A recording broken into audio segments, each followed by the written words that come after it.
예, 저도 고향에 태어난 곳은 전주지만 고향 울산에서 자라서 부모님이 계셔서 울산에 다녀왔습니다. 어제 왔는데 차가 많이 막히진 않더라고요. 그래서 너무 감사하게 안전하게 잘 다녀올 수 있었고 좋았습니다. 완전 여러분 지난 시간에는 어떻게 추석 특별 프로그램 하셨죠? 예, 이렇게 좀 밴드에서 보니까 또 재밌게 시간을 잘 보내신 것 같아서 너무 좋았습니다.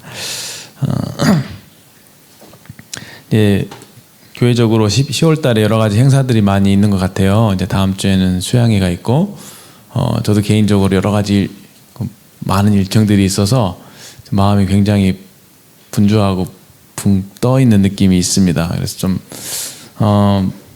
충분히 좀 여러분들을 위해서 많은 것들을 좀 이렇게 시간을 좀 더 많이 보내야 되는데 그러지 못한 부분이 참 미안한 마음이 있고 그렇습니다. 그래서 그렇지만 우리가 또 하나님 말씀으로 이렇게 돌아와서 주님 말씀으로 또 충만함을 받을 수 있으면 좋겠다 생각이 들고 아까 교회에 이렇게 왔는데 찬양을 부르는데 참 마음이 좋아지더라고요. 그래서 참 우리 모일 때 주님이 함께 하시는구나 생각이 되고 우리가 언제든지 이렇게 주님께 나오고 또 말씀을 듣고 또 생각하고 또 찬양을 드리게 될 때 참 우리의 본래의 모습을 찾게 되고 또 영적으로 충만함을 얻게 되는 것이다 라는 생각을 해보게 됩니다.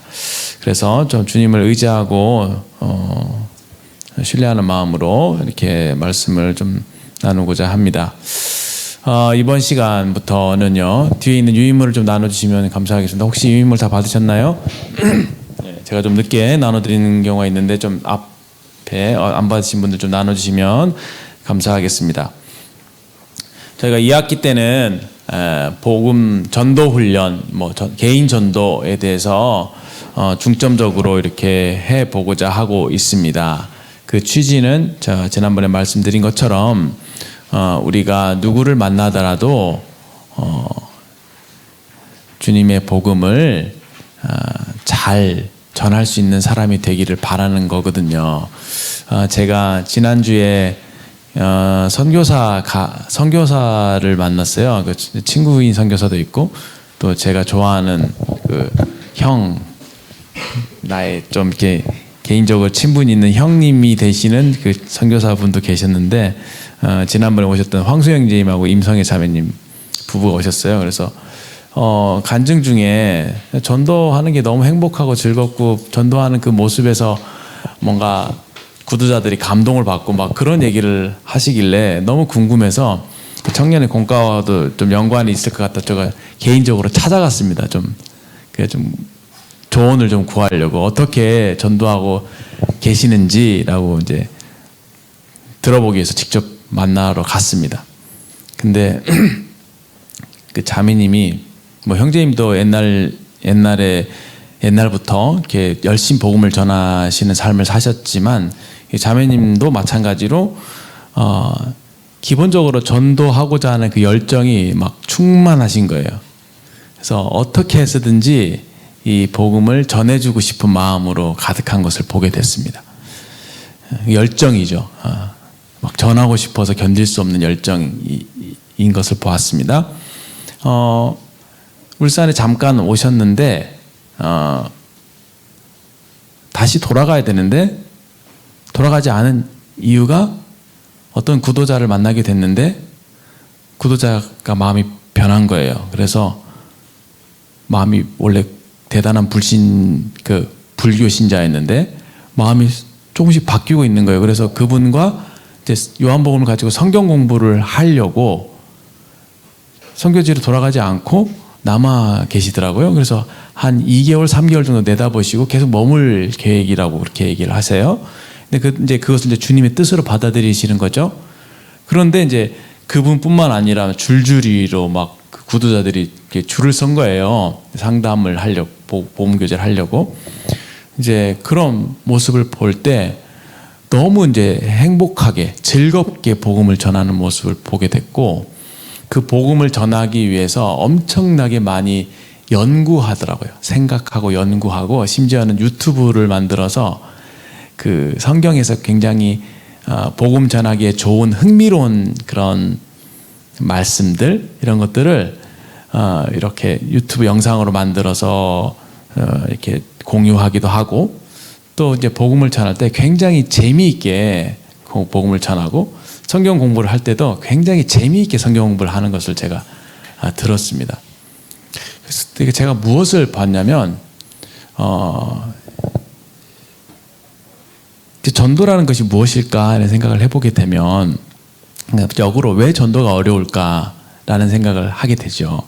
근데 보통의 경우 전도가 어려운 이유는 굉장히 의무감에 의해서 해야 하니까 할 때 그때 전도가 어려워지는 것 같아요. 그리고 굉장히 어떤 이론적이고 지식적으로 이렇게 해서 이러니까 이런 논리에 의해서 이러하니까 이래야 돼라고 하는 그런 나만의 공식들, 또 의무감들 이런 것들이 있게 될 때 복음 전도의 큰 어떻게 말할까 장애물까지 얘기 좀 그렇지만 장애물이 될 수도 있겠다는 생각을 하게 됩니다. 그러니까 본질이 뭐냐면은 하나님을 사랑하고 이웃을 사랑하는 거더라고요. 가만히 생각을 해보니까. 그러니까 복음을 전한다라고 하는 것은 하나님을 너무 사랑하기 때문에 그렇죠? 그 하나님을 막 즐겁게 소개하는 거예요. 내가 경험한 하나님. 아까 사회장님께서도 하나님 살아계심을 느끼느냐 물어보지도 않았는데 그렇죠? 찬양 인도하시면서 자기 간증을 막 하잖아요. 경험한 하나님 너무 좋으니까. 그거라는 생각을 하게 됩니다. 그러니까 성경이 죽어있는 성경 말씀에 그런 고대 문구를 갖다 들이대는 게 아니라 내가 경험한 말씀, 내가 경험한 하나님을 정말 기쁘고 즐겁게, 왜냐하면 그건 사실이니까 그렇게 나누는 것, 그것이 전도의 본질이겠다라고 하는 생각을 하게 되는 것이죠. 또 한 가지는 하나님께 대한 사랑뿐만 아니라 전도하는 그 대상, 우리가 흔히 구도자라고 하는 그분에 대한 사랑, 깊은 사랑이죠.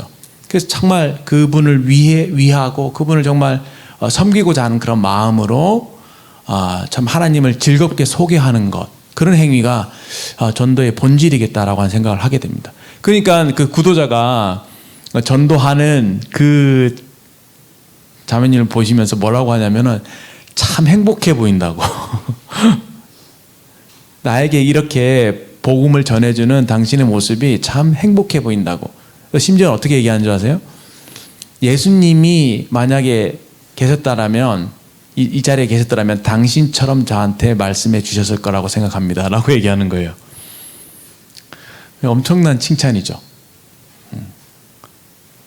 그렇게 어떤 예수님의 형상이, 예수님의 모습이 그 전도하는 그 사람을 통해서 자연스럽게 그분에게 전달되는 것이 아닌가 하는 생각이 들었어요. 아무튼 물론 이제 우리가 전도에 대해서 뭐 그렇지 않아도 얼마든지 뭐 말로써 우리가 전해야 될 내용, 복음을 전해줄 수는 있겠죠. 그러나 더 중요한 것은 사실은 나에게 복음이 복음이어야 하는구나, 그런 생각을 참 많이 하게 됩니다. 하나님 말씀에 내가 먼저 감동해야 되는 것이죠. 하나님 말씀을 보면서 참 하나님이 참 좋으신 분이라는 것에 대해서 내 마음에 참 차고 넘치는 그런 감격이 있어야 하겠다는 생각을 하게 됩니다. 그럴 때 그냥 정말 열정적으로 그것을 전해 줄 수 있을 것이고 또 받는 사람들도 그렇게 그 말씀을 듣게 될 때 참 하나님의 영광을 보게 되고 정말 말씀답게 받아들이고 그렇게 믿게 되겠다는 생각을 하게 됩니다. 그래서 참 너무 인상적이었고, 그리고 이제 복음은 어려우면 안 된대요. 그래서 제가 거기서 좀 많은 교훈을 받게 됩니다. 좀 머리를 한 대 얻어맞은 것처럼. 그래서 여러분들이 제가 일종의 이제 전도 훈련, 개인 전도에 대해서 이렇게 좀 도움을 드리려고 하고 있는데, 혹시 이제 제가 이렇게 하는 방식이 또 여러분들이 또 어렵게 다가올까 봐 굉장히 좀 염려가 되는 마음도 한편으로 있습니다. 그러니까 그 말씀도 그렇고 복음도 그렇고 지루하면 안 된다는 거예요. 그래서 굉장히 그 듣는 분의 그 관심을 싹 사로잡고 이렇게 복음을 흥미롭게 전하는 장면을 봤습니다. 뭐 말씀부터 피는 것이 아니라 먼저 그 충분한 예화나 이런 것들을 통해서 그분의 관심을 쭉 끈 다음에 그 말씀을 전하고 잘 이해되기 쉽게 설명하고 그 내용이 이제 사실은 성경에 있습니다라고 하면서 이제 성경으로 이끌어오는 그런 방식으로 전도하는 그런 얘기를 좀 듣게 될 때, 야, 참 연구를 많이 하셨구나. 참 복음에 대한 열정이 참 대단하시다 그런 생각을 해보게 됐고 참 제게 큰 교훈이 되었습니다. 그래서 좀 이렇게 저희가 그런 부분에 좀 그 열정을 가지고 좀 연구를 해보면 어떨까, 생각을 많이 해보면 어떨까 생각을 하게 되는데요. 제가 아는 어떤 전도자분도 참 전도에 대한 열정이 있으셔서 자나깨나 꿈속에서도 어떻게 효과적으로 전도할 것인가에 대해서 계속 생각을 하신대요. 그러니까 거기에 맞는 대화들이, 그 예화들이 막 떠오르고, 또 어떤 분에게 이런 질문을 받았는데 답을 못 하잖아요. 그러면 잠을 못 주무시는 거예요. 그래서 이거, 그때 내가 뭐라고 말을 못한 거지. 답답해 하면서 내가 뭐라고 말했어야 했을까? 이 사람의 문제는 뭘까? 이 사람에게 어떤 말을 해줬어야 했을까 하는 것을 막 고민하면서 이제 답을 나름대로 찾게 되는 거죠. 그 다음에 이제 그런 비슷한 상황에 놓였을 때 이제 그것을 탁 이렇게 써먹어 보는 거죠. 그랬을 때 그게 굉장히 그 효과가 있는 것들을 경험하게 되면서 그 어떤 전도의 그런 여러 가지 경험들이 쌓이고 그렇게 되는 모습들을 참 보았습니다. 여튼 그 하나님 말씀을 전했을 때 그분이 이제 변화되는 모습을 본다면 그게 얼마나 우리에게 참 이렇게 희열, 기쁨, 만족 이걸 주는지 참 몰라요. 지난번 제가 스펄전이었나요? 내가 영혼을 얻는, 영혼을 그리스도께로 인도하는 그 경험을 하기 전까지는 제대로 된 최고의 기쁨을 알지 못했다 이렇게 얘기할 정도로 사람을 얻어서 구원받게 해서 하나님께로 인도하는 일만큼 우리 그리스도인들에게 큰 보람과 기쁨을 주는 일은 없을 것이다. 그렇게 생각하게 됩니다. 오늘은 그래서 이제 지난 시간까지 그 일반적인 전도 방법까지 했고요. 오늘은 삼가로서 이제 5번에 걸쳐서 복음의 5단계를 짚어보려고 합니다. 그 손가락에 비유할 수도 있고요. 그 오각형을 생각을 해보면 5개의 어떤 꼭지들이 좀 있더라고요. 그래서 첫 번째는 창조에 대해서 창조주죠. 자기 창조 또는 창조주. 창조에 대해서 얘기가 되어야 될 것 같고, 두 번째는 이제 죄 문제죠. 죄, 그렇죠? 죄 문제. 그 다음에 그 죄를 해결하기 위한 십자가, 예수님께서 어떤 일을 하셨는지, 그리고 그 십자가와 아울러서 이제 우리의 책임에 해당되는 믿음, 그리고 믿게 된 이후에 어떤 구원의 영원성, 구원의 확신, 또 앞으로 어떻게 신앙생활을 할 것인가에 대한 그런 그 팔로우업까지 해서 이제 5단계를 생각해 보고자 합니다. 그래서 오늘은 첫 번째 시간으로서 창조에 대해서 생각을 해볼 건데요. 근데 오늘은 좀 사실 어떻게 생각하면 분량이 많을 수도 있지만 그렇게 길게 할 수 없을 것 같고, 분량이 많을 수 있지만 그 간략하게 해서 좀 생각해 보고자 합니다. 첫 번째는 일단은 이제 창조로 들어가기 전에 뭔가 먼저 전제되어야 될 것들이 있어요. 그렇죠? 그래서 제가 나눠드린 유인물에 보면 준비 단계에 되어 있죠. 이게 사실은 그 창조라고 하는 스토리로 첫 번째 이야기 창조 이렇게 들어가기 전에 그 구도자들에게 먼저 그들의 마음을 준비시키기 위해서 해야 되는 단계가 있다고 하는 겁니다. 그것이 뭐냐면은 먼저는 이제 신에 대한 하나님 살아계심에 대한 그 인정이죠. 그렇죠? 앞에 앉아 계신 분이 전혀 자기는 불신자이고 하나님에 대해서도 믿지 않는 분이라고 한다면은, 그리고 만약에 예를 들어서 뭐 하나님 어디 계시냐고, 눈 봤냐고 이렇게 만약에 질문한다면은 뭐라고 답하겠어요? 하나님 누가 봤냐고, 어떻게 믿냐고, 보이지도 않는데 어떻게 믿냐고 이렇게 얘기한다면 뭐라고 답하시겠습니까?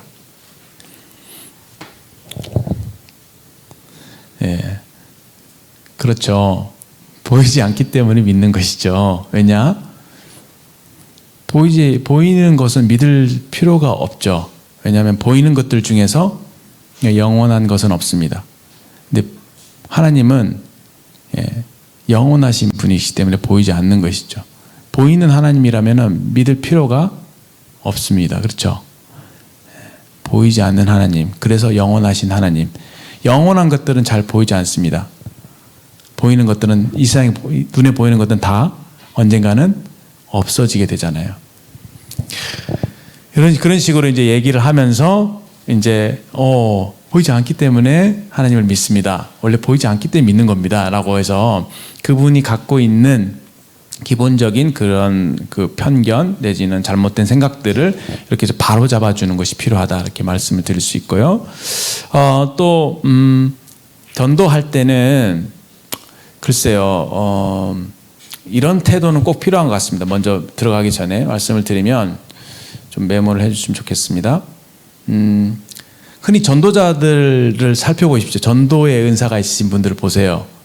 어떤 성격인가요? 대체적으로? 굉장히 단호하죠. 대쪽 같죠. 타협이 없죠. 기면 기고 아니면 아니죠. 이런 분들이 전도를 잘 하십니다. 그게 굉장히 중요합니다. 그 말은 다시 말해서 복음을 전할 때는, 하나님 말씀을 전할 때는 말씀을 권위 있게 전해야 된다는 거죠. 사실이 그렇다 했고 하나님 말씀이 이러이러합니다로 끝나야지 이럴 것 같아요. 이런 거라고 합디다. 이럴 수도 있지 않을까요? 라는 식으로 하면은 안 된다라는 겁니다. 왜냐하면 그렇게 되는 순간 이제 그 하나님 말씀의 권위가 떨어질 뿐더러 신뢰를 잃게 되는 것이죠. 그래서 그 굉장히 인격적이고 부드럽게 대화를 이어가되 하나님 말씀에 봉착했을 때 진리를 말할 때에는 단호하게, 친절하고 겸손하지만 팩트 진리에 있어서는 단호하게 이렇게 정확하게 짚어줄 수 있어야 한다, 이런 말씀을 먼저 드립니다. 그게 참 놀라웠어요. 그 아까 제가 말씀드린 그 자매님의 경우는 굉장히 재미있고 친절하고 따뜻하게 먼저 이렇게 만났을 때 그분의 얘기를 들어줘요. 충분히. 그러면은 참 그 공감을 잘하셔서 막 그 앞에서 같이 울기도 하시고 그 마음을 잘 이렇게 그분의 살아온 삶이나 그 애환이나 이런 것들 다 이렇게 이해하시면서 공감하시면서 얘기를 잘 들어주시다가 이제 어느 이제 신앙적인 문제로 딱 왔을 때 그 한 가지 문제를 가지고 탁 이제 캐치해서 그 대화를, 영적인 대화를 이어가는 것이죠. 만약에 예를 들어서 그분이 이제 굉장한 그 불교 신자였는데 막 열심히 막 공을 들이고 막 이렇게 절에 다니고 막 그렇게 한 거예요. 했는데 이제 거기에 만족이 있었겠습니까? 그래서 물어보는 거죠. 그런데 정말 그렇게 한다고 해서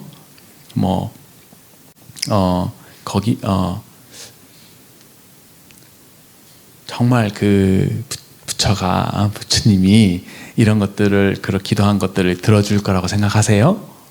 그렇게 얼마나 많이 기도 응답을 받은 게 있어요? 라고 이렇게 경곡을 찌르는 질문을 이렇게 하는 것이죠. 그러면 이제 그분이 이제 그렇지 않다는 것을 이제 이실직고를 하게 되는 것이죠. 이제 그거를 딱 잡고 이제 이렇게 대화를 이제 성경 말씀 쪽으로 이렇게 끌어오는 그런 정도의 유연함을, 제가 그 능숙함을 이제 보게 됐는데요. 그런 것들이 필요하다라고 말씀을 드립니다. 자, 그러면 이제 들어가게 되면 이제 첫 번째 준비 단계에서 이제 전제가 되어야 될 게 뭐냐면 하나님에 대한 인정이죠. 그렇죠?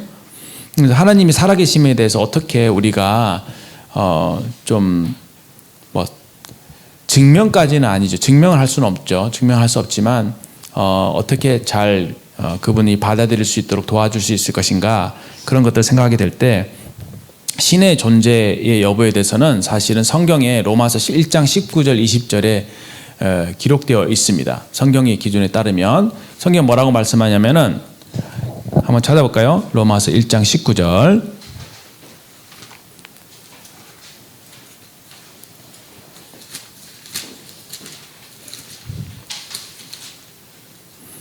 1장 19절 20절 읽겠습니다. 시작. 이는 하나님을 알만한 것이 그들 속에 보임이라. 하나님께서 이를 그들에게 보이셨느니라. 창세로부터 그의 보이지 않는 것들 곧 그의 영원하신 능력과 신성이 그가 만드신 만물에 분명히 보여 알려졌나니 그러므로 그들이 핑계하지 못할지니라. 자, 여기 하나님을 알만한 것이 그들 속에 보였다라고 하죠. 사람들에게 하나님께서 하나님이 살아계심을 보여주셨다는 겁니다. 무엇을 통해서요? 20절에 나와 있는 대로 만물을 통해서. 다시 말해서 사람이 정상적인 생각과 정상적인 마인드로 만물을 바라보게 될 때 하나님의 살아계심을 인정할 수밖에 없다라는 겁니다. 왜곡된 시야가 아니라 어떤 다른 것에 의해서 다른 믿음을 갖게 되면 다른 사상을 받아들임으로 인해서 갖게 되는 편견 이런 것을 제외하고 순수한 마음으로 만물을 바라보게 될 때 정상적인 사고를 하는 사람이라면 창조주를 인정할 수밖에 없다라고 하는 겁니다. 그게 성경이 말씀하고 있는 거예요. 그것을 조금 어려운 단어로 이렇게 논증이라고 하는 표현을 해서 이렇게 몇 가지가 있죠. 다 비슷해요. 여기 보면 자연신학적 논증이라고 했죠. 여기 보면은 자연 만물을 보니까 너무 자연 만물이 아름답고 합리적이고 굉장히 질서가 잘 잡혀 있는 것을 보게 되죠. 예를 들어서 뭐 질서라고 했을 때 그 지구가 태양 주위를 한 바퀴씩 돌잖아요. 만약에 조금이라도 빨리 돌거나 늦게 돌거나 그렇죠? 자전하면서 공전을 하잖아요.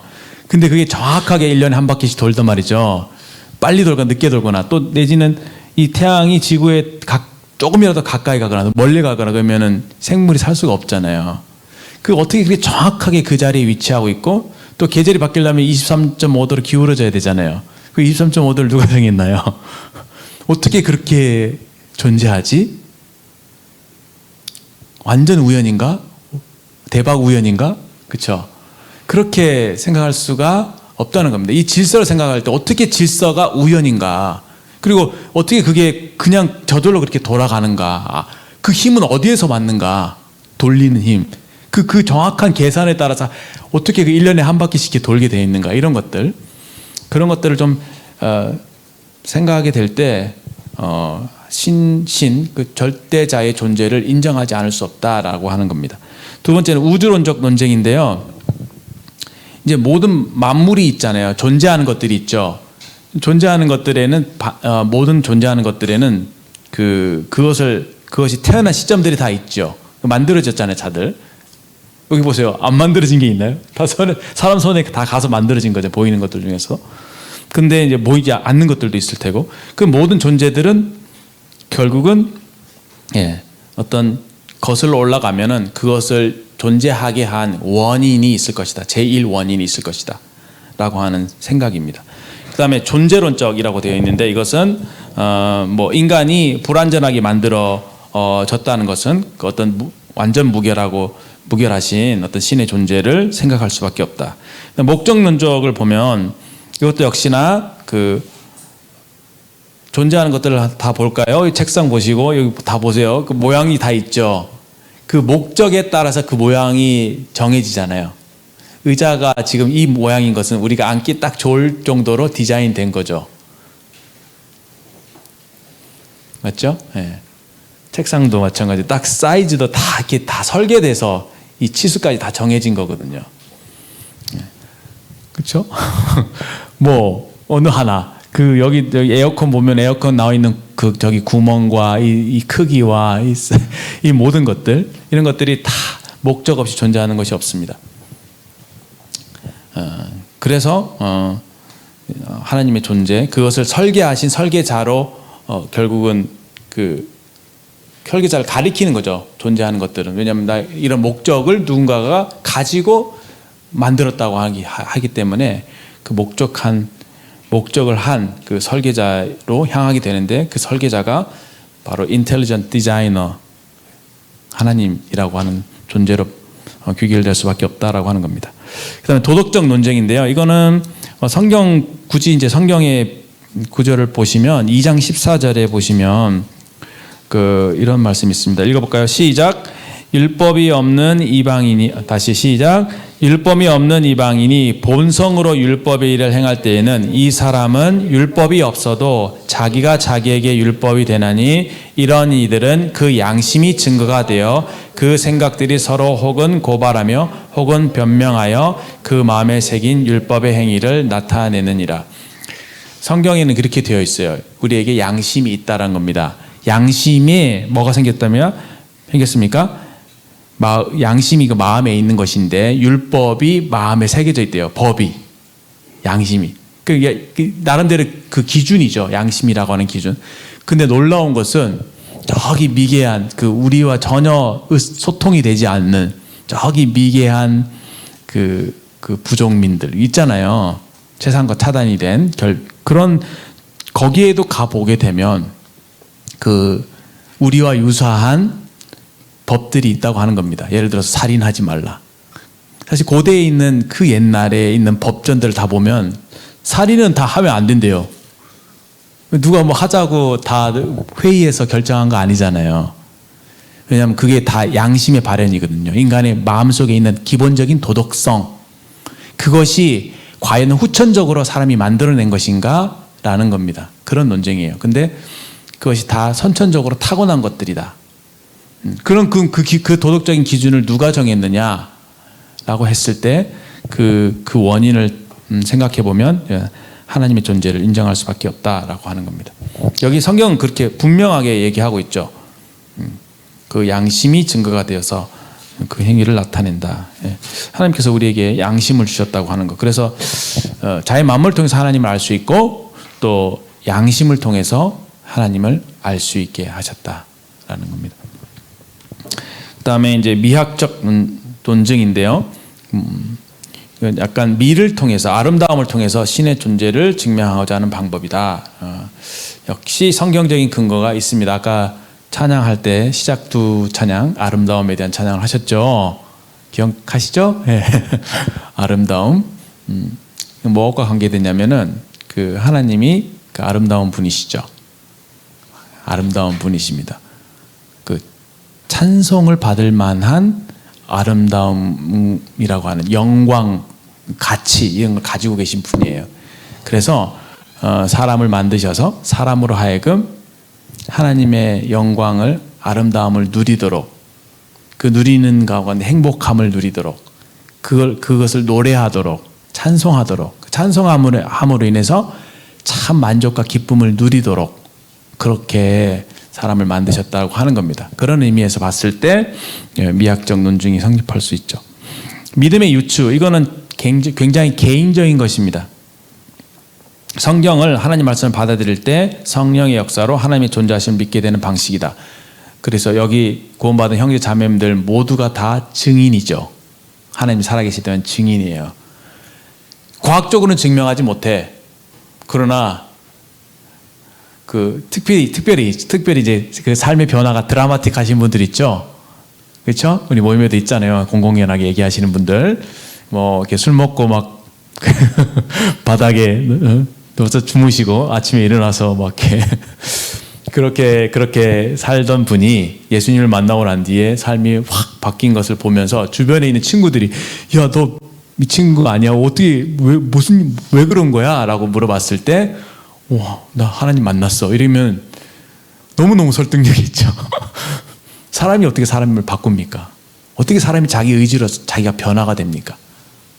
하나님 살아계시지 않다면 사람이 바뀔 수가 없습니다.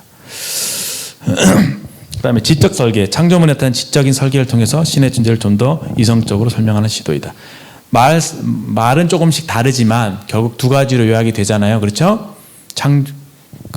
자의 만물을 통해서 하나님 알 수 있고 양심을 통해서 알 수 있다. 이렇게 정리가 될 것입니다. 그리고 이제 진리에 대해서 우리가 먼저 생각을 해볼 필요가 있죠. 정말 진리는 있는가? 이런 질문으로 이야기를 시작해 볼 수 있다고 하는 얘기예요. 그러니까 요즘 시대는 사실은 절대적인 것을 받아들이지 않잖아요. 네 생각도 옳고 내 생각도 옳고. 그런데 그 포스트 모더니즘은 너무 어리석어요. 모든 것들을 다 그런 식으로 하게 되면은 사실 절대적인 것이 과연 존재하지 않는가? 근데 절대적인 것이 존재하잖아요. 내가 인정하든 인정하지 않든 절대적인 진리는 존재하거든. 예를 들어서 뭐 아까 말씀드린 대로 지구가 태양 주위를 한 바퀴씩 도는 거. 그 얘기를 하면서 많이 드는 비유가 이제 천동설과 지동설에 대한 얘기죠. 천동설을 다 믿고 있을 당시 세상 모든 사람들은 하늘이 저 해가 이렇게 움직인다고 생각했죠. 근데 나중에 지동설을 발견할 때 태양이 아니라 지구가 돈다고 라는 사실이 밝혀지게 된 거죠. 그러니까 사람들이 얼마나 많은 사람들이 그것을 믿고 있느냐는 팩터에 전혀 영향을 주지 않는다는 거죠. 그 말은 뭐가 팩트가 됐든지 간에 팩트는 존재한다는 거예요. 그렇죠? 진리 자체는 존재하는 거예요. 대신 다만 우리가 그걸 알지 못해서인 거지 분명히 진리는 존재한다는 거죠. 진리 자체도 없다라고 하면 사실 말이 안 되는 거잖아요. 그래서 절대적인 진리는 존재하지만 우리가 어떻게 생각한다고 해서 그 진리가 바뀌지는 않는다라고 하는 전제로부터 시작을 하는 겁니다. 그러면 어떻게 돼요? 가장 큰 진리, 우리가 가장 궁금해하는 진리는 무엇입니까? 인간의 가장 큰 약점은 무엇입니까? 죽음이죠. 나 죽으면 어떻게 돼? 이거죠. 극단적인 예로 사람들은 다 돈을 추구하고 살잖아요. 성경에도 그런 예가 나오지만 돈을 막 엄청 많이 벌었어요. 그래서 세상에 누가 보더라도 굉장히 부러울 만큼의 돈을 가진 사람. 근데 죽으면 어떻게 됩니까? 그 모든 것들 다 땅에 두고 그냥 알몸으로 관 속으로 들어가게 되잖아요. 아무것도 가져가지 못하죠. 그렇게 끝나게 되는 거죠. 그래서 사람들은 어떻게 하면은 죽지 않고 살 수 있을까에 대한 관심을 갖게 되는 거죠. 그런데 그 이후의 사건에 대해서 얘기해 줄 수 있는 누군가가 있나요? 얘기해 주고 있는 누군가가 있나요? 어떤 신이, 어떤 종교가 그거에 대해서 얘기해 주고 있는 것이 있나요? 아니, 그 이후에 무언가가 있긴 있을까요? 대부분 사람들은 인정하죠. 뭔가는 있겠지. 그게 팩트죠. 그게 진리죠. 어떻게 시작돼서 어떻게 인생이 끝나가는데 뭐가 있는지는 뭔가 있을 거란 말이죠. 그렇잖아요. 뭔가 있을 것인데 문제는 우리가 그것을 모른다는 겁니다. 어느 누구도 어느 신도 그거에 대해서 알려주고 있는 신이 없다. 그러면 모르기 때문에 다 모르는 상태로 그냥 있어야 되나 생각하게 될 때 감사하게도 하나님이 계실 수밖에 없는 거예요. 그래서 그것을 신이란 존재가 계셔야지만 그걸 그래서 그렇게 말해주는 신이 없죠. 근데 유일하게 성경에서만이 그렇죠. 창세기 1장 1절에 하나님께 천지를 만드셨고 그리고 지금 죽음 이후에 끝이 아니라 심판이 있고 영원한 하나님 천국과 영원한 지옥이 있다는 사실에 대해서 하나님께서 분명히 알려주고 계시죠. 그래서 시간에 속하지 않는 피조세계에 속하지 않는 창조주가 계셔서 그 창조주께서 인간들에게 진리를 말씀해 주시는 것이다. 그런 마음의 어떤 전제를 가지고 시작해야 된다는 것입니다. 그러면은 만약에 창조주가 어떤 신이라 참신이 있다면 또 창조주가 계신다면은 반드시 그분은 피조물들에게 일종의 그 사형 설명서와 같은 지구 만물에 대해서 사람에 대해서 어떠한 종류의 설명을 하셨을 거 아니겠습니까? 그렇죠? 어떤 방법을 통해서든지. 근데 일단은 세상을 만들었다, 창조했다라고 하는 신을 만나본 적이 없고 우리가 그리고 그것에 대한 설명서를 우리가 받아본 적이 없습니다. 단 하나, 하나님과 성경이죠. 그러면 기본적인 전제가 성경은 하나님의 말씀이다. 하나님께서 사람들에게 주신 메시지다라고 하는 것이 기본 전제인데 그럼 이제 검증이 필요하죠. 과연 성경은 하나님의 메시지인가? 하나님의 말씀인가? 그렇죠? 어떻게 증거할까요? 어떻게 증명할까요? 그건 증명할 수가 있습니다. 있어요. 신명기서 제가 이렇게 말씀드린 것은 이것을 전도할 때 이렇게 이런 방식으로 하라는 얘기는 절대 아닙니다. 여러분들에게 절대라기보다 그게 아닙니다. 여러분들에게 제가 지금 구원받은 여러분들에게 복음을 전하고 있는 거예요. 여러분들은 이런 마음을 갖고 있어야 된다는 얘기예요. 신명기 18장 21절 신명기 18장 21절 보시면 제가 성경을 새로 사갖고 잘 넘어가지가 않아요. 침을 발라야 됩니다. 죄송합니다. 자, 함께 읽어볼까요? 시작. 내가 마음속으로 이르기를 그 말이 여호와께서 이르신 말씀인지 우리가 어떻게 알려하리라. 만일 선지자가 있어 여호와의 이름으로 말한 일에 증언도 없고 성취함도 없으면 이는 여호와께서 말씀하신 것이 아니요 그 선지자가 제 마음대로 한 말이니 너는 그를 두려워하지 말지니라. 많은 하나님의 말씀을 전달한다고 하는 선지자들이 있었어요. 그런데 그 선지자가 어떤 말을 했어요. 그리고 어떤 말을 하나님의 말씀이라는 것을 기록을 했어요. 그런데 그 기록한 하나님의 말씀이 성취되는 것이 없으면 그건 하나님 말씀하신 것이 아니라는 겁니다. 그래서 성경이 하나님의 말씀인 가장 큰 증거는 예언의 성취입니다. 왜냐하면 그 어떤 신도 미래를 예측할 수 없거든요. 미래를 예측했다면 다 지금 부자가 됐겠죠. 내일 아침에 내가 산 주식이 오를 것인가, 내가 산 로또가 내일 번호가 1등이 몇 번일 것인가 다 예측을 할 수 있어야 되는데 예측을 할 수가 없습니다. 미래에 대한 예측은 하나님만이 하실 수 있거든요. 점 보는 분들 있죠. 예, 점 귀신을 통해서 하는 겁니다. 근데 귀신이 미래를 예측하지는 못해요. 만약 그랬다면 점 보시는 분들이 다 대박이 나서 지금 재벌이 되어 있어야 되겠죠. 근데 그렇지 않습니다. 대충의 과거에 어떤 일이 있었던 것에 대해서는 이렇게 좀 맞출 수가 있어요. 그런데 귀신의 영도 미래에 무엇이 일어날지에 대해서는 예언할 수 없답니다. 만약 예언할 수 있다면 그렇죠. 다 예언하고 맞췄겠죠. 어떻게 됐겠죠. 근데 사실은 그렇게 예측을 하지 못하기 때문에 그들이 말하는 것들이 많이 틀리죠. 미래에 대해서는. 여러분 좀 보시면 안 되겠죠? 넘어가겠습니다.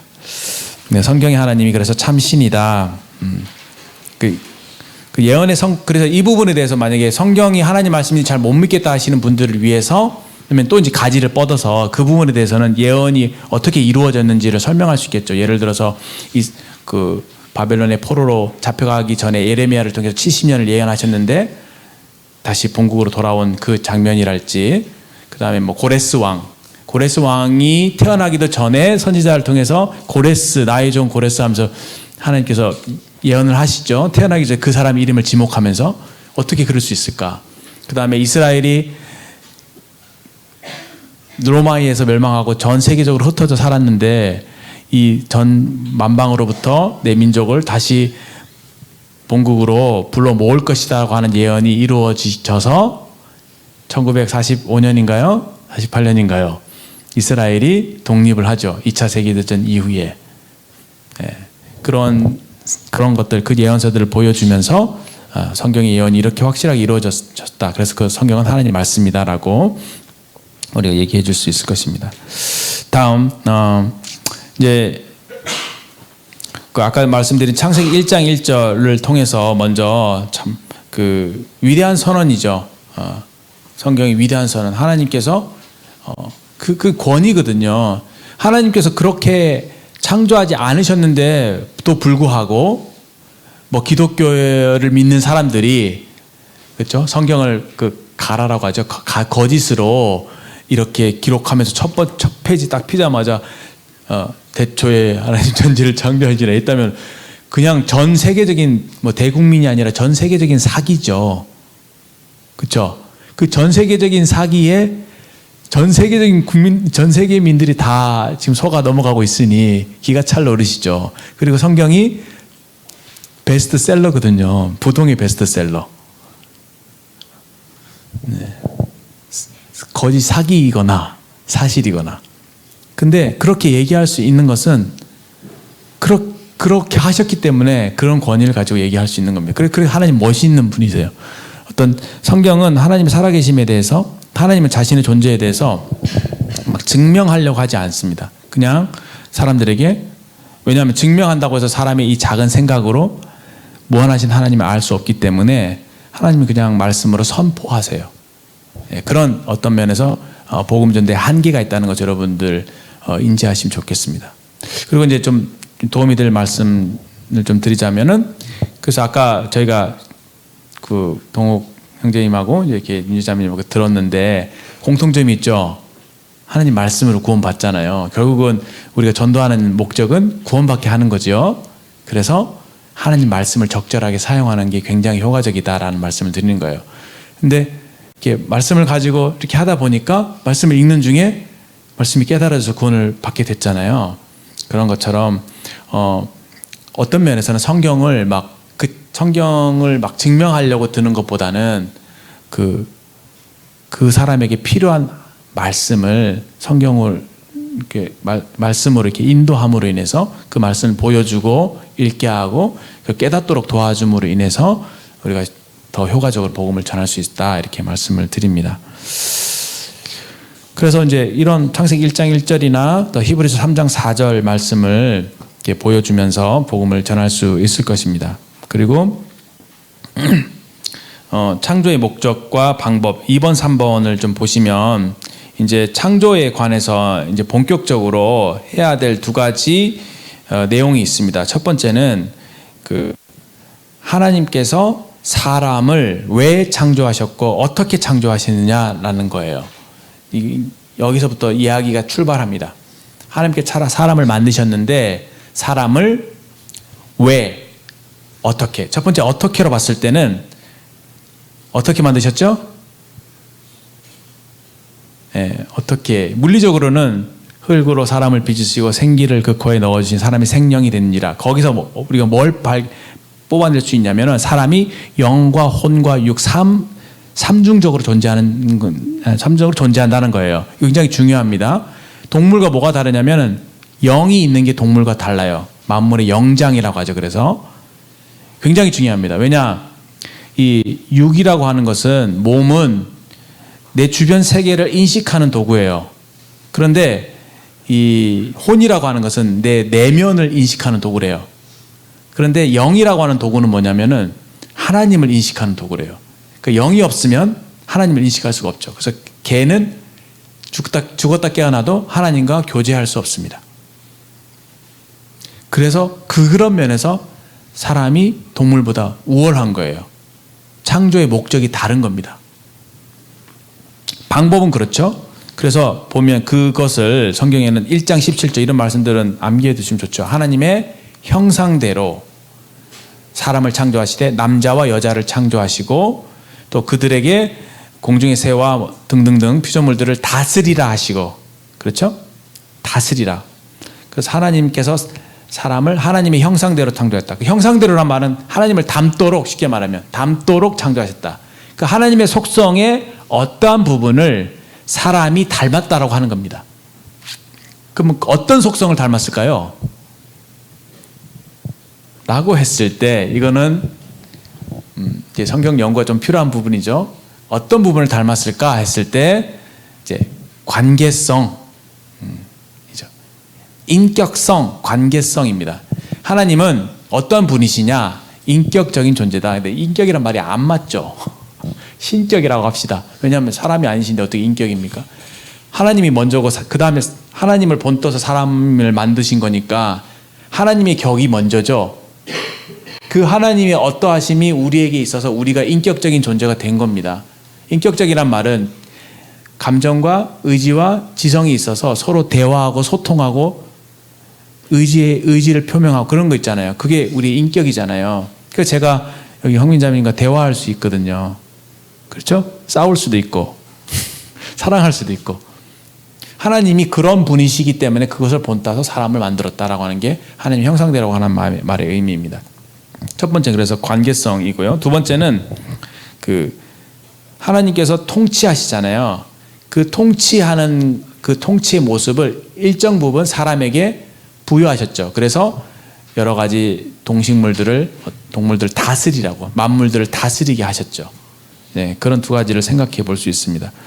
그래서 하나님 형상되어 지었다는 것은 우리가 관계적인 존재로서 하나님과 소통하고 교제하고 하나님과 동행할 수 있는 존재이다라는 거고, 또 하나님께서 사람을 왜 만드셨느냐라고 했을 때 결국은 사람을 하나님이 사랑하시기 위해서 만드셨다. 그거는 이제 하나님께서 존재하시는 방식과 관계가 있습니다. 삼위일체 하나님이죠. 성부, 성자, 성령이 서로 대등한 관계에 있지만 서로 사랑하시고 높여주시고 서로를 기뻐하시는 방식으로 서로 소통하시면서 인격적인 교제를 나누시면서 존재하시는 거예요. 그런데 그 삼위일체의 그 아름다운 교제 가운데로 사람을 초대하시는 거죠.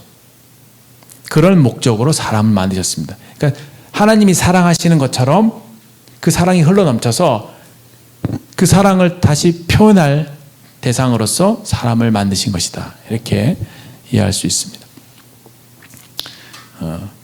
어떠면은 그 하나님의 사랑이 흘러넘쳐서 하나님의 영광이 차고 넘쳐서 그것에 대한 결과로서 창조가 이루어진 것이다라고 보는 것이 좀 더 정확하다고 생각합니다. 예를 든다면 부부가 이제 결혼하잖아요. 남녀가 결혼해서 이제 신혼 사람이 찰리죠. 그러면 굉장히 부부끼리 사랑을 하잖아요. 그 사랑이 너무 관계가 좋고 너무 찐하고 그렇죠? 사랑이 막 차고 올라왔을 때, 근데 하나님 의도이기도 하죠. 그랬을 때 어떻게 합니까? 그 둘 사이에서 자녀가 태어나는 겁니다. 사랑의 관계 속에서 자녀가 태어나도록 하나님이 설계하신 것을 볼 때 그런 측면에서 유추해 보면 하나님의 사랑의 하나님께서 서로 사랑하시는 그런 관계 속에서 창조라고 하는 엄청난 활동이 이루어지게 된 것이죠. 그래서 창조의 목적을 내 영광을 위해 나를 찬송하도록 지으셨다고 하는 말씀을 좀 되짚어서 생각을 해보면 그만큼 하나님이 아름다우시고 그만큼 하나님이 찬송할 만큼 존귀하신 분이시다라는 겁니다. 다시 말해서 사랑을 한다는 것은 어떻습니까? 사랑하는 대상에게 좋은 걸 다 부어주는 거죠. 그래서 하나님은 사람을 복 주시는 방식으로 사람을 사랑하시려고 창조하신 겁니다. 그래서 결국은 그 결과로 사람이 복을 받죠. 하나님이 좋은 것을 받죠. 사랑을 받죠. 행복하죠.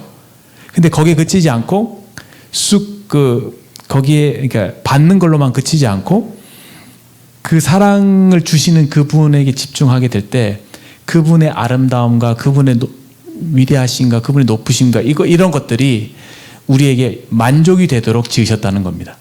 그래서 그 하나님으로 인해서 사람이 그 하나님을 찬송하는, 그 하나님으로 즐거워하도록 우리를 지으셨다는 거예요. 이 개념이 좀 이해가 되십니까?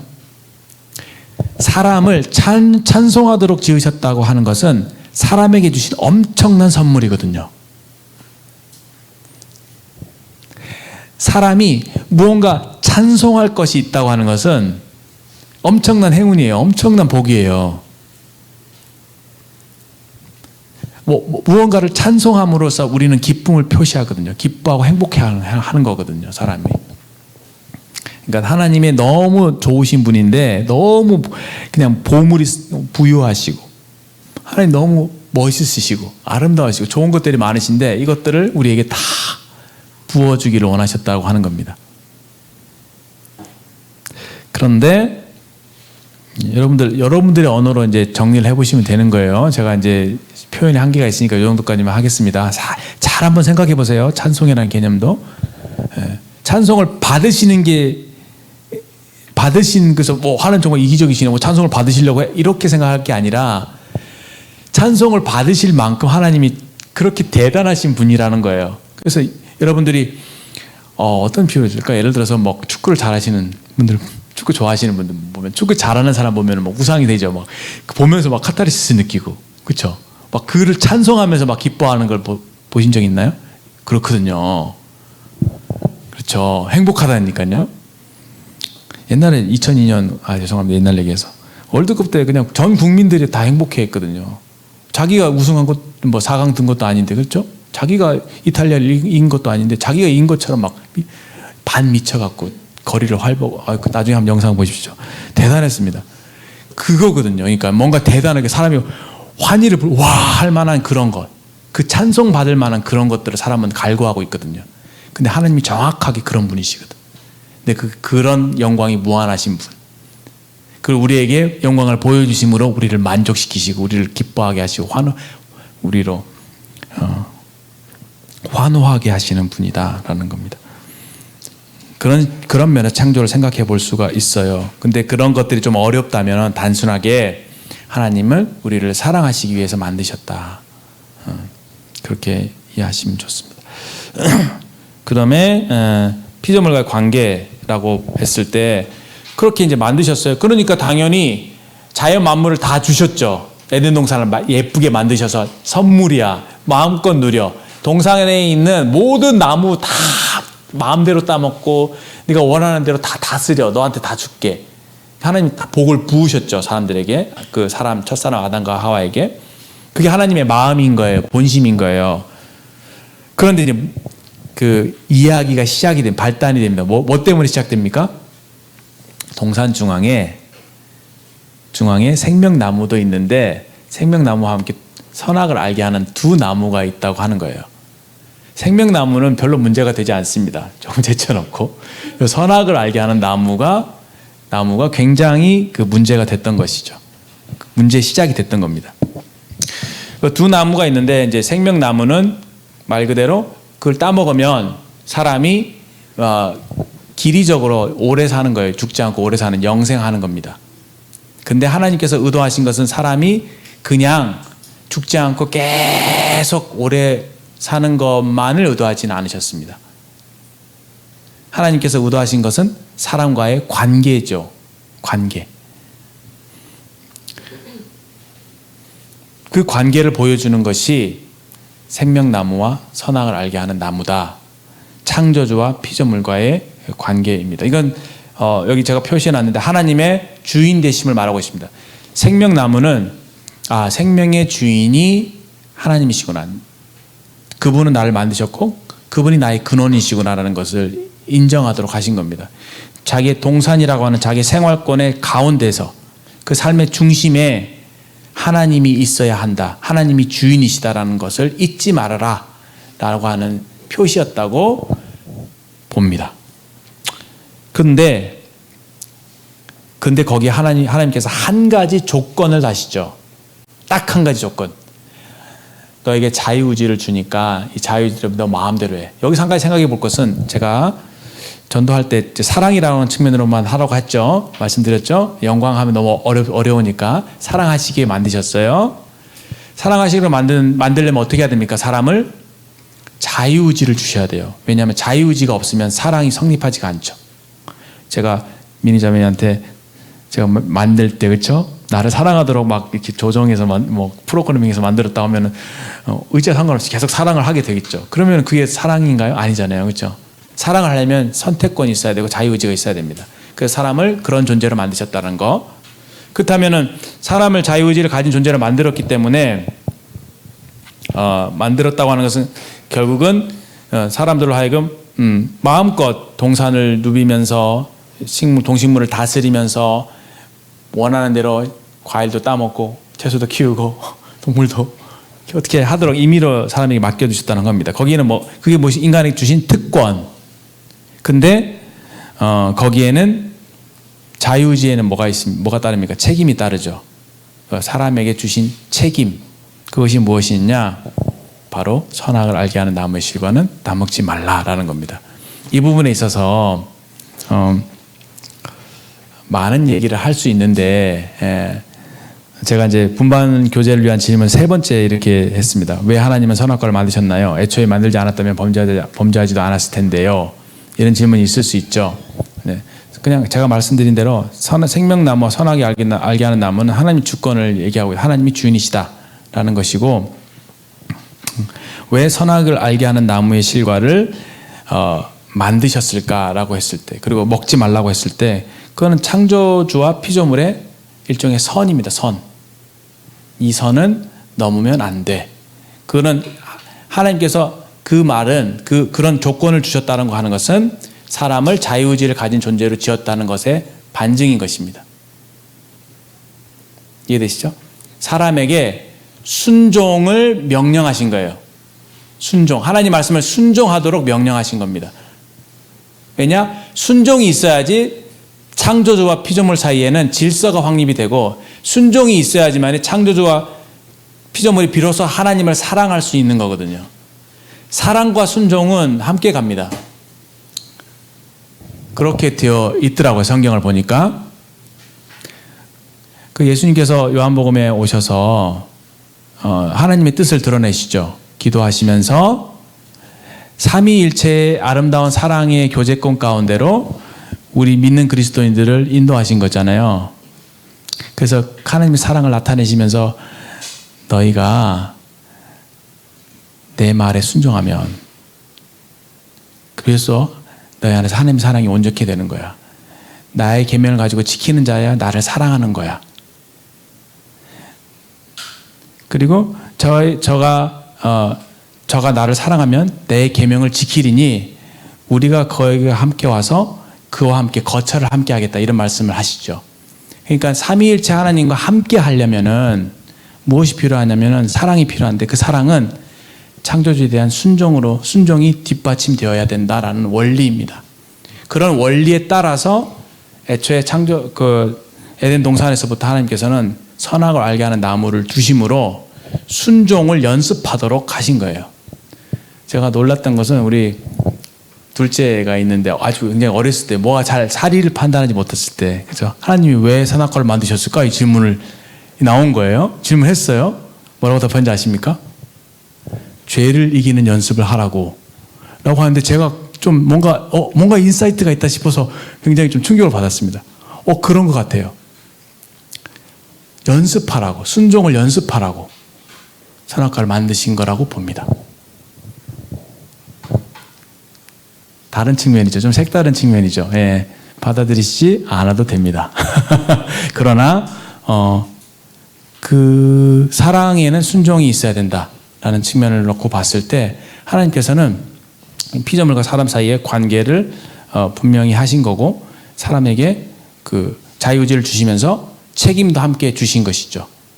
그 책임에 따른 책임을 발휘해서 하나님 말씀에 순종할 수 있도록 하신 겁니다. 그런데 순종을 기대했는데 사람이 순종하지 못했죠. 그래서 그 다음에 죄에 대한 얘기는 다음에 이렇게 하도록 하겠습니다. 죄송합니다. 오늘 제가 첫 시간이라서 조금 앞에 얘기가 좀 많아서 좀 길어졌는데, 기도하고 마치고요. 그 분반 교제 때는요, 제가 질문을 3개를 드렸는데, 이것을 분반에서 소그룹 토의를 하셔도 좋고, 아니면은 뭐 1대1로 토론을 하셔도 좋고, 아니면 4대4로 하셔도 좋고, 좀 분반 교사 재량껏 이렇게 팀을 나누어서 이런 토론을 좀 진행해 보면 좋겠습니다. 한번 여러분 나름대로 한번 생각해 보시고, 또 제가 여러 가지 말씀들을 많이 드렸는데, 오늘 이 내용을 한번 노트 정리를 좀 해보셔서 어떻게 쉽게 여러분들의 언어로 다른 사람들에게 전달해 줄 수 있을까를 한번 고민해 보는 시간을 가졌으면 좋겠습니다. 잠깐 기도하겠습니다. 하나님 아버지, 참 저희들을 사랑하셔서 우리를 만드시고 우리에게 참 이 놀라운 특권과 은혜를 베풀어 주신 것을 생각하며 감사합니다. 주님이 주신 이 아름다운 복음을 우리가 전하는 기쁨이 충만케 해주시기를 바라고, 이 부분에 잘 훈련되어져서 주님께 귀하게 쓰임받는 주님의 종들이 되게 해주시기를 원합니다. 또 이 분반 시간도 주님께서 도와주셔서 저에게 유익한 시간으로 인도해 주시고, 좀 우리를 사랑하시고 우리를 만드신 또 하나님을 우리 믿음의 눈으로 바라보고 감사하고 찬양하는 시간이 되도록 인도해 주시옵소서. 예수님의 귀하신 이름으로 감사하며 기도합니다. 아멘.